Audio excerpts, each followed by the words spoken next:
This is going to be really serious and I won't make any jokes. Sales 101.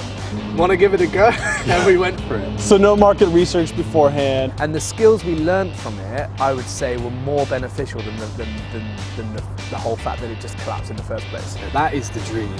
Because if you don't dream that big, then you're never going to make it your job, I don't think. So many people have sat where I have the same sort of like mentality, right? I want to change the world, I want to do all these things. And so many people Play the guitar, and that was my comedy, was playing the guitar. Shaking, and I can't, and I'm not playing the right things, and nothing comes out. Well, it does. We are in Bristol, England today. This is The sun's out. beautiful, clearly. Got the beautiful British weather here with us. I'm here with a friend named Sam Hardy. Sam actually married my wife and I almost 5 years ago, which is insane. Is it 5 years ago? Yeah, in March, man. No way! Which is nuts. That's amazing. Yeah, so Sam married us on this iconic bridge here in Bristol, which is similar to like the Golden Gate Bridge in San Francisco, basically.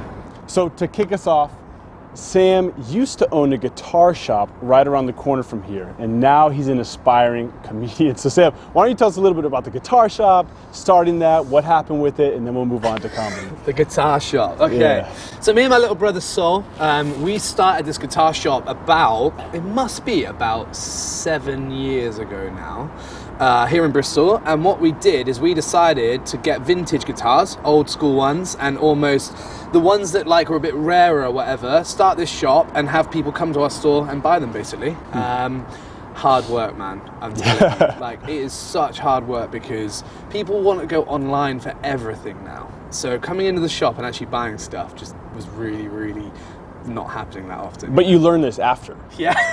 Okay, all right. I need to let you know, as a 21 and a 23-year-old, we did not know what we were doing. We did not know what we were getting ourselves in for. And to be honest with you, neither of us had any retail experience at all either. It was just like, we like music, we like guitars, want to give it a go? And we went for it. So no market research beforehand. No market research. Well, you think back now and you're like, oh, we were such idiots. But I promise you, I have learned the most I've ever learned from those 5 years of doing the guitar shop, for sure. Yeah, I believe it. Yeah. All right, so it's not around. Yeah, so we got to sort of 5 years in and we weren't making any money. It was hemorrhaging money actually. At what point did you guys decide to pull the plug? Well, I think We were getting tired. Like we were putting too much energy into stuff which we realized wasn't making us money. And so me and my wife had already decided we need to like get out of here and work out what we're doing with our lives. So me and my wife we were like, should we just go traveling for 6 months or so? Did that to work out what we were going to do. But at that point, my brother was also like, shop's not working, let's shut it down. So we did. Yeah. Okay. So biggest takeaway from starting a business that ultimately failed? I don't Believe we actually had it in us to make it successful from the first place, this particular shop. But so I think it was never, if we were to do the forecasting and to work out actually how much money could this shop make us, we probably would have gone, it's not worth it, let's not do it. But because we didn't do that, we got on with it anyway. Yeah. And the skills we learned from it, I would say, were more beneficial than the whole fact that it just collapsed in the first place. Does that make sense? Yeah, 100%. And now, I mean, it sounds like you're still you're starting to use a lot of the things that you learned from the guitar shop in this new venture, which is comedy. Right. Complete, total different direction. Yeah. Yeah, so where did that come about? Like this decision, all right, guitar shop didn't work out, I'm gonna pursue comedy, become a comedian. Okay, so while we were away, we were in Australia and we met this lady who's a life coach.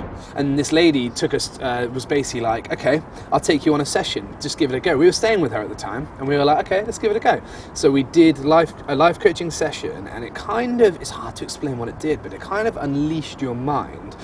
It wasn't like you now need to do this, it was more, where do you see yourself? Like what sort of, it sounds really obvious when you talk about it, but the way she put it made me almost dare to dream a bit more, if that makes sense. And I've always been doing comedy my whole life, just silly songs with my family and friends, just always been doing dumb stuff. But she kind of gave me a freedom to go, what do you actually want to do? great, go for it. And so I came back from traveling like, I'm going to give this a go, why not? And I use, and I do comedy with music. So I use my guitar and all the rest of it. So it kind of links together a little bit now. So there you go, man.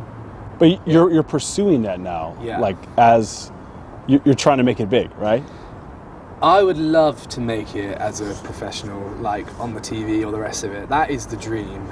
Because if you don't dream that big, then you're never going to make it your job, I don't think. Like, there's a very small percentage of people who actually make it, so you've got to aim there or you'll never make it, you know?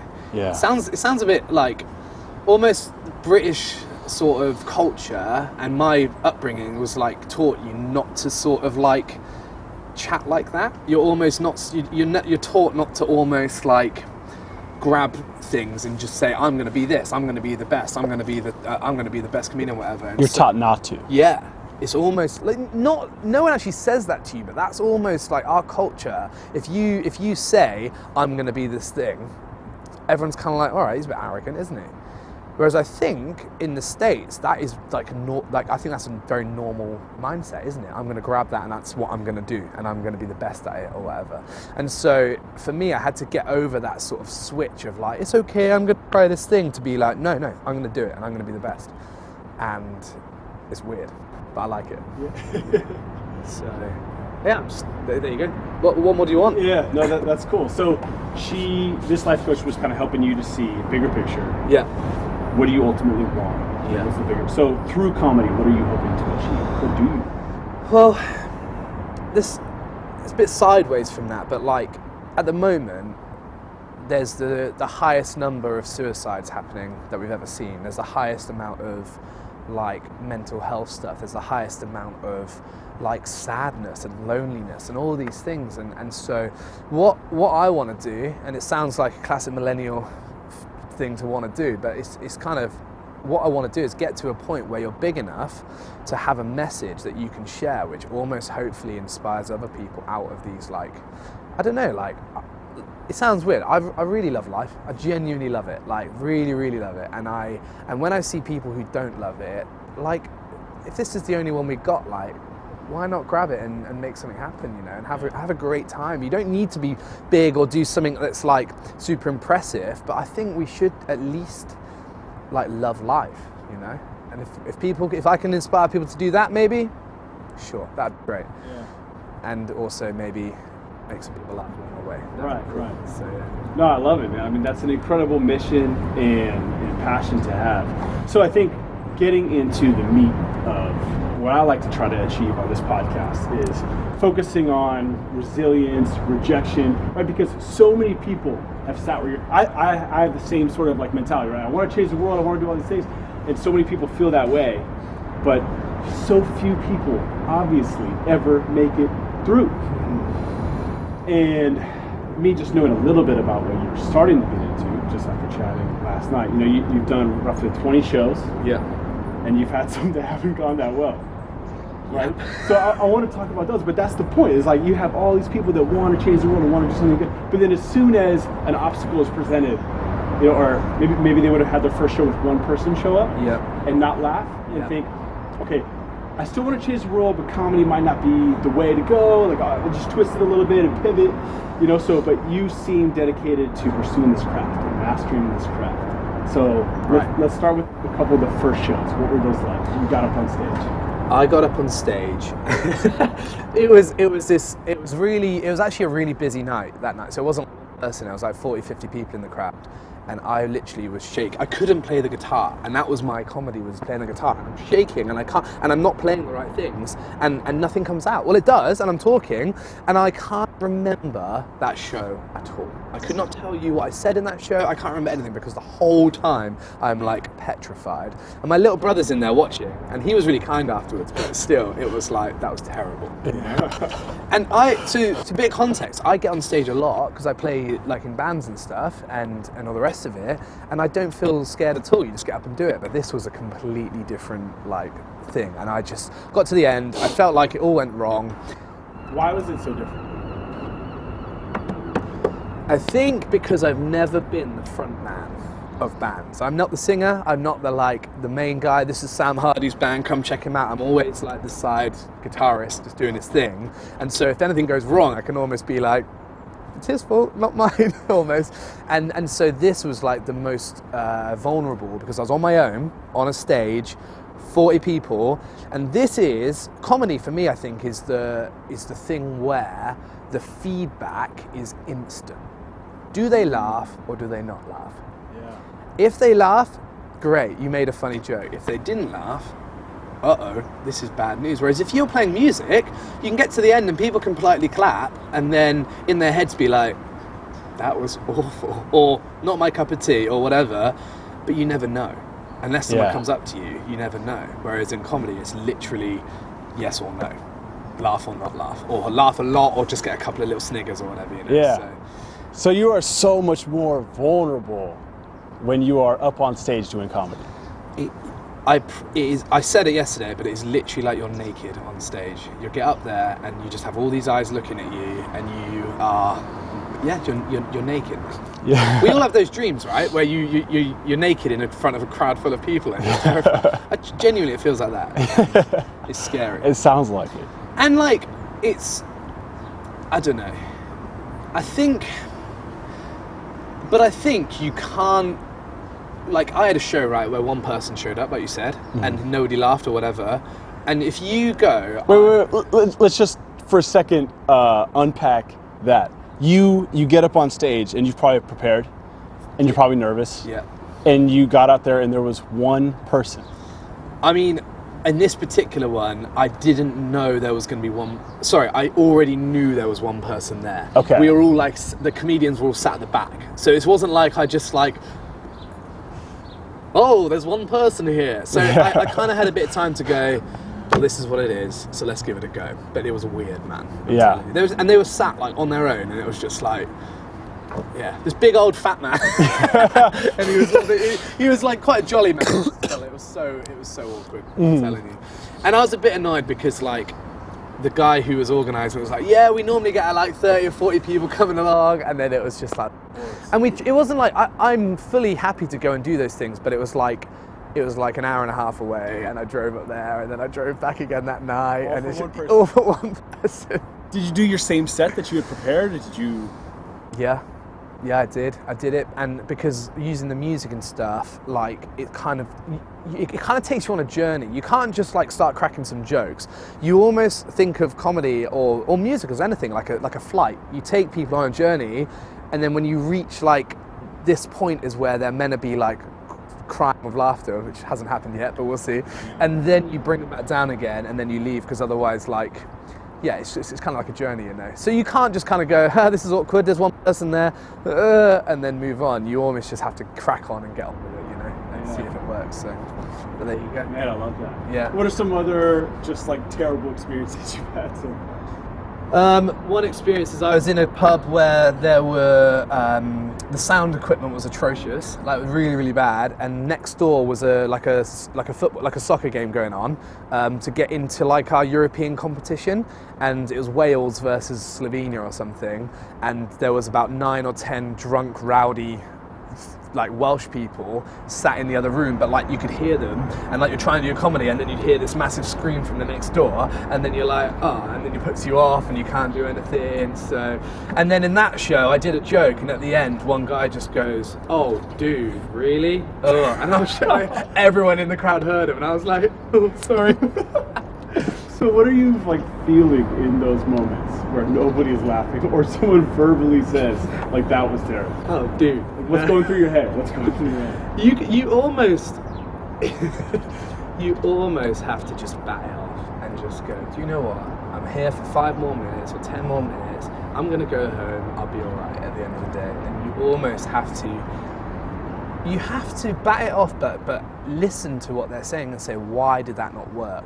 I'll always have my wife film me, well, for most shows or whatever, so that I can watch them back and cringe, man. You watch them back, and every show I've watched back, I cringe. I'm like, why did I say that? Why did I do that? That is so dumb.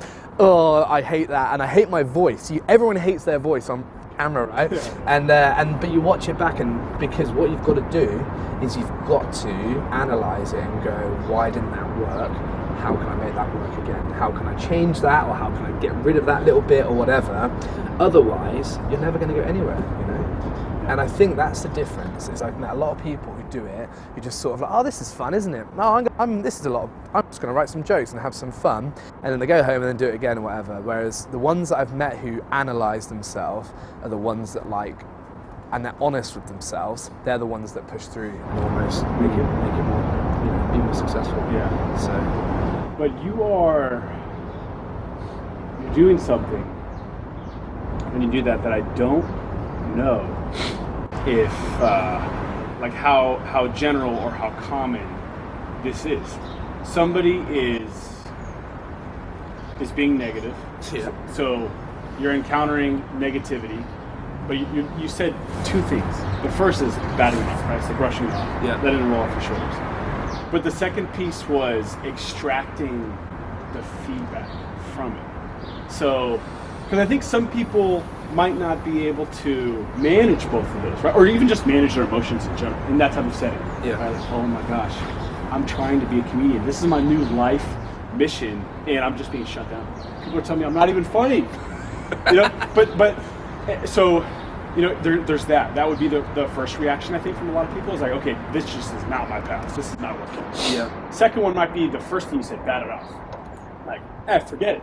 I'm just going to keep doing what I'm doing. But I think it's just really insightful and wise to both like let it roll off your shoulders while taking the constructive criticism to heart and changing. Like, I don't know, does that come naturally to you? I don't think it's come naturally. I used to be especially a massive people pleaser. Like my dad's a people pleaser, my brothers were all people pleasers. That's kind of that's where sort of one of my negatives is, right? And so for a while, I needed everyone to laugh, and if they didn't, I kind of took it personally. And that wasn't necessarily with comedy. That was like, if I met people and I felt like they didn't like me, I was like, oh, I'll fix this, I'll make it better. And so that isn't natural at all. But I think what I've learned is that you can never please everybody, right? You never can. Like if we took 100 different people and told them the same joke or whatever, or played them the same song, some would love it, some would hate it, some would despise it, some would adore it. Do you know what I mean? There's all the ranges of emotion. And so I think what you've got to do is you've got to go for what works for you. Still taking feedback from other people, but don't go, their feedback is 100% true. You go, was it like a taste bit of feedback? Sorry, that didn't make sense. Like, did they give that bit of feedback because it wasn't quite their taste, or actually is that just like not right? Do you see what I mean by that? Yeah. And so I almost think you have to just accept you're never going to please everyone, but are you heading in a direction where there are some people who are with you and some people who are on your team? And if so, I reckon you keep going in that direction. Yeah. Does that make sense? Yeah, definitely. You're just focused on building a tribe of people who share the same values. And if out of that huge crowd of 100, maybe it's only 5, but that's fine, right? Like, right. Okay. So then moving on, let's talk about after that, like that instance, right, where this guy was like, oh man, after you said this joke. Yeah.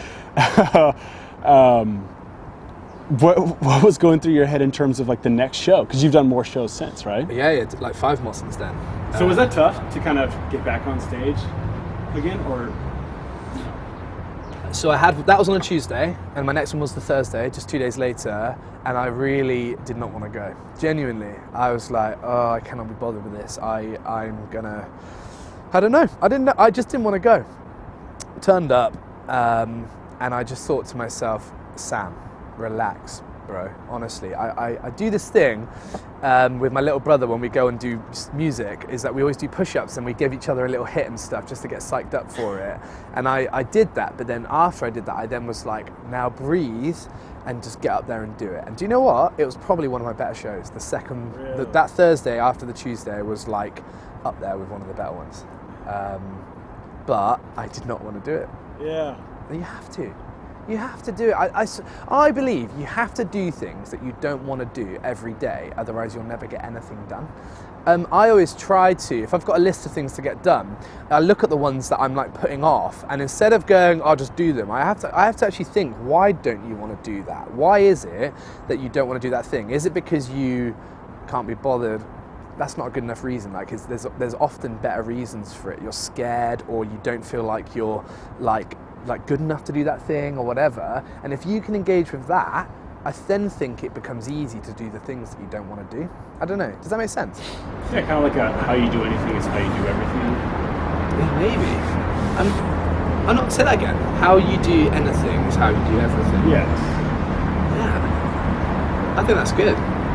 So I don't know.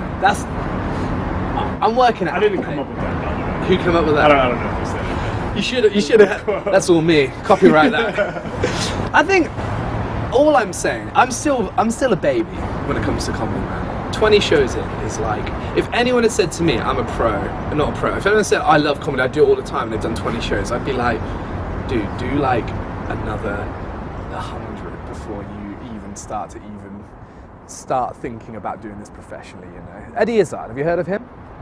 Who? Eddie Izzard. No. He's a British comic, and he's got this book, and in this book it says, do 10 gigs before you even realise you want to carry on doing this in the first place, and then do 100 gigs before you even start to find your voice.